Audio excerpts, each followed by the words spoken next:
Hello! Today is the last day of 2016. It's like almost 6:30 p.m. We got a very late start today. Like, explain that tradition. Lentilha is a tradition here in Brazil. For New Year's. For New Year's, you must eat on New Year. So you eat lentils on New Year's. Yeah. So it's called lentilha. It's New Year's Eve.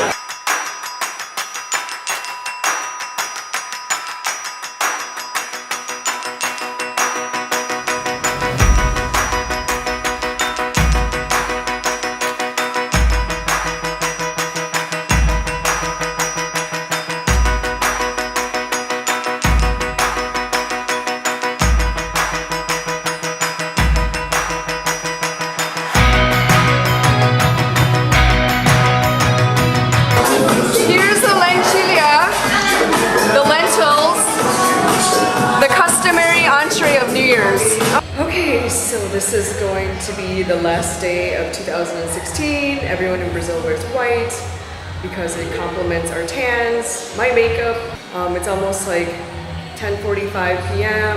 We're having dinner with our neighbors. What do you think? Smoky eyes.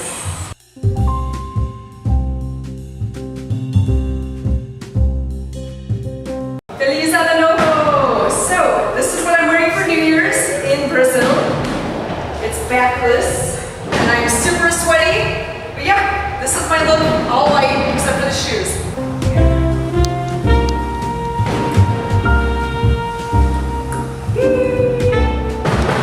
Happy New Year! A picture with Marsha! Say Feliz Ano Novo! Feliz Ano Novo! Don't cry, you're too cute. We're at the children's table. Our host does not have enough space for us. So now we're trying to eat and get drunk in what, 40 more minutes? Yeah. Yes. I've been drinking for 5 minutes. 45 more minutes, we gotta get drunk. So sugary drinks, what do you have? Oh, is this just vodka? Yeah. Okay. Vodka citrus. Yeah. Look at our smoky makeup. Here, show your makeup. Yeah.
a lot.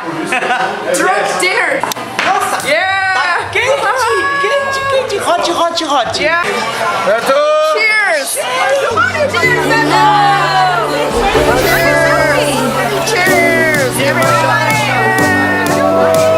Video. Cheers.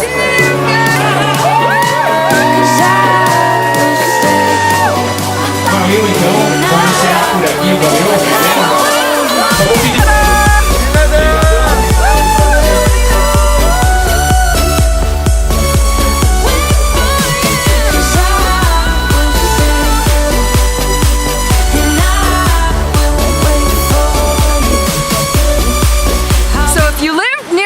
In Brazil, you have to jump 7 waves or nears. But a good wave. A good wave. To have luck.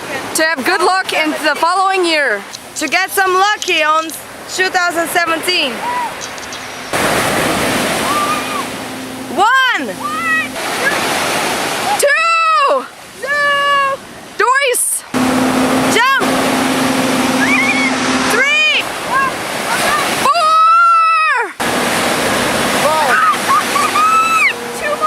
yeah. Shimon. 6. No. This is the 7. 7 waves.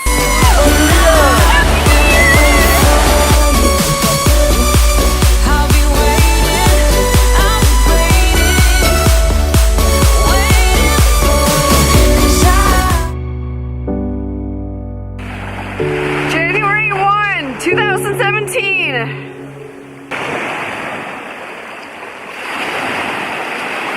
Sunrise.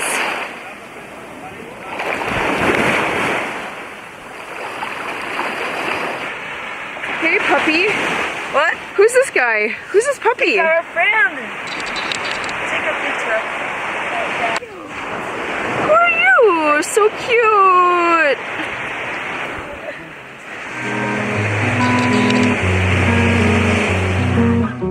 You've always felt like a part of you has gone missing. I know it's real, but I'm telling you, it's closer than you know. I'm really trying to keep it cool now. Happy New Year! It's January 1st, and I cannot believe 2016 is done. There's still some Christmas back here. Thank you to Bia. Okay, so as you remember from last night, it was pretty festive. I mean, these southern Brazilians definitely know how to party because this is literally along the beach. And again, you do not need to go to Rio to enjoy Brazil. There's more to Brazil than Rio. This state of Santa Catarina is amazing. I love Santa Catarina. So far, it's been like the best local experience. This has actually been my best New Year's I've ever had. And Jean and Julia say the same thing. They are sleeping right now. It's like literally 3:40 and we were at the beach until like 8 a.m. and then we came back to the apartment and then they stepped out again. I think they just decided to go back to the beach and like maybe lie out there and have some sandwiches, I think. I heard the dean is coming. Put out your sandwich.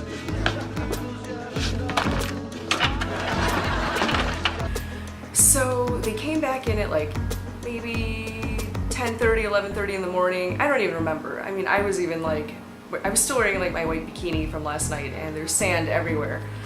And then I made them some real sandwiches with grilled cheese, and egg whites. They loved it and they're passed out now. But I told Jean and Julia that because they enjoy watching How I Met Your Mother, they always make pancakes on that show. So I'm gonna make them pancakes, and I told them I would make them American chili. They didn't know what that is, and Jean got super excited because I told him I could make chili with beer instead of water. And of course, Brazilians love meat, they love beans, chili as beef. It looks really good, and I'm excited for them to try it. And that has been a very relaxed morning, and just cooking for them, and hopefully they'll like it. Okay, so here's the kitchen. Woo! This is my concoction. I think it looks pretty awesome. I'm really excited for them to try it. Unfortunately, like the grocery stores here, they have slightly different variety because, well, one, they don't have like gourmet corn chips. They don't have Hass avocados. Their sour cream is different. You know, just slight variations. And I don't think these are red kidney beans, to be honest, but it'll have to do. Okay, so here is the chili. Hungry boy? Very hungry. Hangry. No, hungry. Hungry girl. Yeah. Okay, you guys, this is your first time having homemade chili, right? Yeah. Or Jean, you never had chili before, right? No, I haven't ever. Julia's so cute. She's loading up the cheese and the sour cream type. Yeah. That's okay. You're being open-minded. So this is hangover munchies food. And this is the rest of the beer that we didn't put in. Hangover munchies.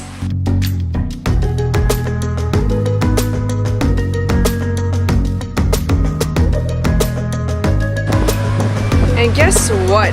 It's raining. Look at that. New Year's Day.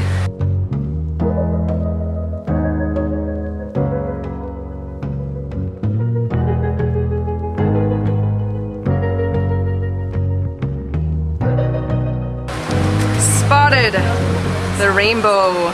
So cute! She's in a good mood today. No. Happy New Year's in the rain.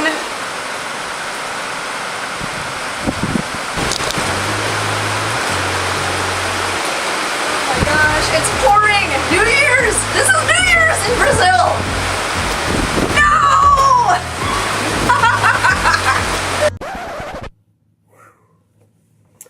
Hello, I'm Marsha and welcome back to my channel. So what did you think of my Brazil trip? This concludes the end of this trip. I'm finally catching up on content. That was almost 2 years ago. I'm wearing this track jacket because I remember wearing it down in Brazil. That was the only time I wore it, but I love it. It's cold in New York. I may as well cheer up my wardrobe ambiance, but I want to talk about Brazil in general and Brazilians. And another thing, I got robbed. So after New Year's Day, I have no more footage, and I'm going to tell you why. It's just because I was careless and didn't back up any of my files daily. I missed out on a lot of other trips after this. So I'm going to give you a timeline. I arrived into Brazil December 23rd. I left January 10th, but my footage ends January 1st. Sorry to say, I mean, I can't even share the great content I got from going on the road trip with Julia down to the south of Brazil to her home state of Rio Grande do Sul. And it was a different environment, very mountainous. There's a lot more Italian origin people that live down there because Julia's family is originally Italian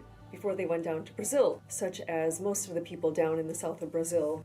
So January 10th, I was down in her former city called Porto Alegre. So I flew out from Porto Alegre and then I went to São Paulo. And then after São Paulo, I arrived into JFK. And then the next day, January 11th, I went to Seattle to work on a commercial for a couple days. And after Seattle, I went down to San Diego to see my brother. And I remember that trip was miserable. I have no idea what his deal was, but he put me in such a bad mood and just put me down and judged me, whatever. From San Diego to LA to JFK. Shortly after that, I did a trip to Madrid because I wanted to hit up all of the amazing Spanish shops during sale season, and I experienced Primark, Zara.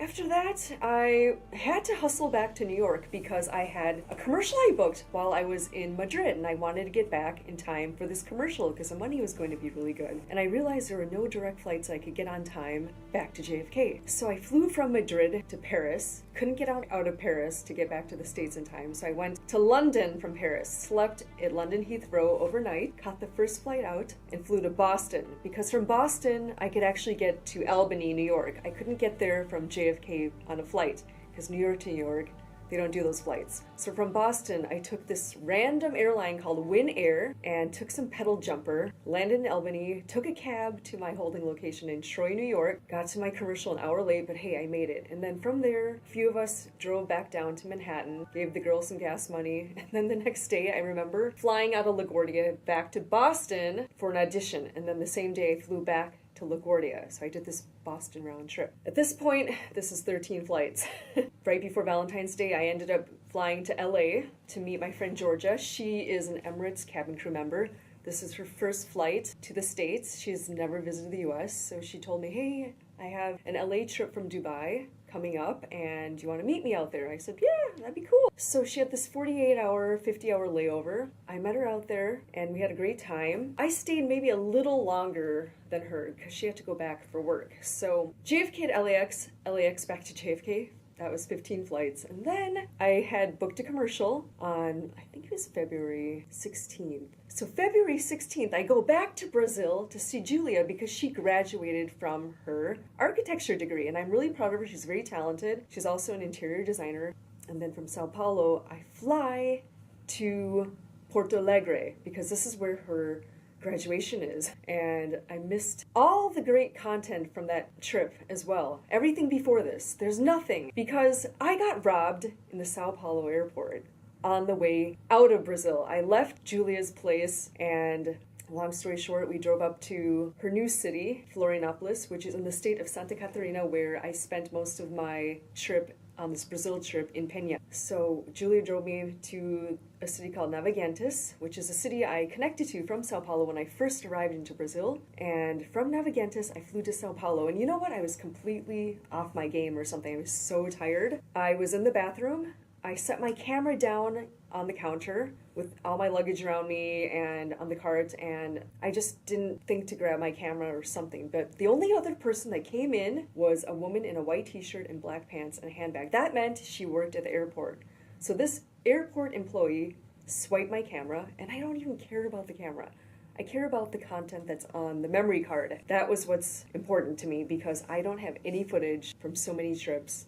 I'm not saying that I was vlogging every trip since I left Brazil, which was January 10th the first time. I didn't film everything, so there was a lot of stuff that I didn't include, but most of my trips are not on there. I don't have that memory card, and when I realized that my camera was stolen, I freaked out because it happened in a matter of 15 minutes. I went out of the bathroom and I didn't realize I didn't grab my camera, and you know, when I went back in there, it was gone. So this person, she probably has pawned it off and sold it. So I ran over to Lost and Found. I went to another terminal just to report it. And because of this, I also missed my flight because I was looking for my camera. I ended up sleeping in the airport in Sao Paulo, which is actually in a city called Guarulhos, G-R-U. I can't blame anyone else but myself. You have to be really mindful when you're traveling and all your gear and anything expensive, especially in countries that are less fortunate. And there's a lot of theft in Brazil, sad to say. But basically, the day I arrived, I got into Detroit from Guarulhos, from Sao Paulo airport. From Detroit, I went to Minnesota to see my mother, and I was there for a few days, and then from Minnesota, I went back to LaGuardia, and then I ended up going to Las Vegas from JFK to do an audition for MGM. Just came back to JFK the same day. I didn't get the commercial, by the way. There was a huge sandstorm. I remember sitting in Las Vegas airport just waiting for the flight to function. All the airlines were delayed because of the sandstorm. After that, I went from JFK to Barcelona, and Barcelona to Milan to see my friend Paula, who was in my earlier vlogs when I went to Italy, to Milan. And I only went through Barcelona because I couldn't get a direct flight to Milan. So from Barcelona, I went to Milan on this airline called Vueling. It was very different. Spent time with Paula right before the Easter holiday, then went back to JFK. And then after JFK, I flew from LaGuardia a few days later to see my mother and went back to Minneapolis because the month of April, which is April 22nd, it's her wedding anniversary. So anything you see afterwards is when my mother and I took a trip to Amsterdam. So I want to talk about Brazilians and theft in general, and just my evolution of vlogging. So I'm embarrassed to say that this earlier footage was really rough. I had no experience. It's been a learning process. My editor has been amazing, helping me piece everything together. But you know what? I've had a great time. I'm looking back at this old content. It's genuinely humorous to me, and I've captured the memories. I'll collect these memories forever because I have it on camera. Aside from the stuff that I'm missing, long story short, Julie and I met at the end of January 2014. I remember she had the most beautiful eyelashes, and she had this boyfriend that I didn't really care for, and she agrees. His name is Carlo. And she and I communicated through social media and kept in touch, and she told me that she was graduating soon and I need to come visit her because I said I love Brazil and people are friendly, and she was as well. But when we planned this trip, she was not really dating Jean. She was just, seeing him, and they weren't exclusive at all. So I wasn't expecting to actually hang out with the boyfriend during this trip, which is fine, but he is not my friend. We are friendly. There's a difference. Friends and friendly are two different things. I told her, you know what, you can come to New York, but I really can't host Jean. I don't have the space. Because New York real estate is completely different than anywhere else in the world. It's small. So she got upset because she was like, hey, you had a great time here. Why would you not want Jean to stay here? I said, I don't have the room. But her uncle, who's dreamed about coming to New York for years, maybe accommodate him because he won't have this chance. But you know what? He ended up going to the States, to New York with his daughter, which is fine, Julia's cousin. And Julia is always welcome to come see me in New York if she ever wants to. I don't know if she ever will, because to be honest, she and I don't really talk anymore. And I'm not saying that we dislike each other. We had a falling out around March 2017. And let me tell you, it has to do with finances. It's just the way she handled the agreement and what we discussed. Since she graduated, she wasn't going to be working, and she needs to build her clientele as an architect and interior designer. And I just suggested, hey, since makeup and cosmetics are extremely expensive in Brazil, why don't I bring some down? We can sell it together, and you can still make some money, and it's going to be a better price than what they sell in Brazil. She didn't end up paying me back for any of this right away, and I needed the money as well because I fronted over $500. Things got kind of nasty with messaging. She blocked me on WhatsApp, most of social media. We agreed on something and you couldn't follow up with it. It's not fair. But you know what? She has integrity. She paid me back. I think she got a loan from her father, and she paid me back $500 towards the end of August. And basically, I don't ever want to see you again, XYZ. And I felt really disappointed because, to be honest, this shouldn't have crippled our relationship. I just was very upfront about it. And just because I said, you don't have to pay me right away for it, but I don't want her to not pay me back until a year later. Just start paying me something, because I'm seeing you on social media, going to places, spending money. So how is it that you can't commit to selling any of this when you have time for other things? Our friendship pretty much non-existent now, and it's disappointing because she's really a lovely person and talented person as well. Hopefully, we've all learned something from this, and basically money and friendship doesn't mix unless you come to an agreement. It's extremely well written and established, and that way there's no hard feelings. After that, the whole thing with getting robbed, I know she was super disappointed that she has no footage from her graduation. I filmed most of it. Brazil is a very beautiful country and there's a lot of prosperity, but the government is extremely volatile. They suppress their citizens, and so the country is very rich. But the people are also very poor in many regions. So not all Brazilians are like this, but there are many people who are less fortunate. Overall, my perspective on Brazilians, they're extremely warm and hospitable people. They're just lovely. I just have to say it's the country I visited the most, not intentionally, but I do love going there because the weather's great, the culture is diverse, it's extremely blended. The US dollar is very strong as well, so no complaints. So if you can get your visa to go to Brazil if you've got an American passport only, yes, this is why I've got a Brazilian flag, because I actually like Brazil. Thank you, Julia. Obrigada. Muito obrigada for the lovely local experience. I have no clue if you're going to ever watch this vlog. But the other thing is, since I left Brazil, I lost a lot of weight. I did a detox for 13 days and lost 4 kilos, which is around 9.5 pounds. You're going to see me looking much skinnier, starting with Amsterdam. And I've probably gained a little back since then. I look and feel much better, and I have to thank doing the Master Cleanse. I'll show you what that is. It's basically the lemonade diet that Beyonce did when she did Dreamgirls. Back in the day, she lost a lot of weight. So I used to make it from scratch, but now you can buy this Vibrant Cleanse in powder form and just drink this spicy lemonade and drink detox tea afterwards to eliminate all your sludge and excess in your intestines. You will be going to the bathroom a lot. This is even stronger. It's this Korean ginseng detox tea. It's even stronger than this. So 10 days in a row of this, switch it up with this, but it depends on what you eat. So in Brazil, you eat a lot of meat, and the meat is very heavy, and I have a slow metabolism, so cutting out meat, aside from fish and seafood, because I'm a pescatarian, slightly vegan. So that's the other issue from the bloating I discovered. But I learned a lot. about myself and people from this trip particularly. Because when you're in a different environment and you're a foreigner visiting, things are different. Let me know where else I should go. And I've been to Brazil so many times, I'm a repeat offender traveler. I would like to go to other places. So comment below where I should go next, and hopefully you're going to enjoy the rest of my content. I'm catching up. Subscribe, hit that like button, or write some hateful comments. I just want some feedback. So see you later.